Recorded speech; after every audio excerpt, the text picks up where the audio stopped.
বয়সের সাথে সাথে কখন যেন নিজের গায়ের থেকে আমি গন্ধটা হারিয়ে গেছি।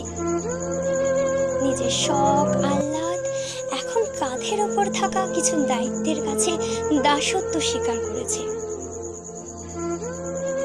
ছোটবেলায় যখন ভালো স্বপ্ন দেখতাম, হুট করে মা সকাল সকাল ডেকে দিত, তখন মাথাটা গরম হয়ে যেত। একটু উঁচু গলায় বলেও ফেলতাম, একটু পরে ডাকতে পারতে না? কিন্তু বাস্তবতা এখন প্রতিটা মুহূর্তে স্বপ্ন ভাঙে। কিন্তু এখন রাগ দেখানোর মতো কেউ নেই।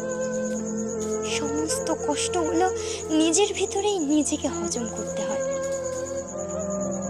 প্রতিটা দিন একটু একটু করে আমাদের থেকে আমিটা হারিয়ে যায়। কাঁধে এখন অনেক কর্তব্য, এটাই প্রতিটা মানুষের জীবনের সত্য।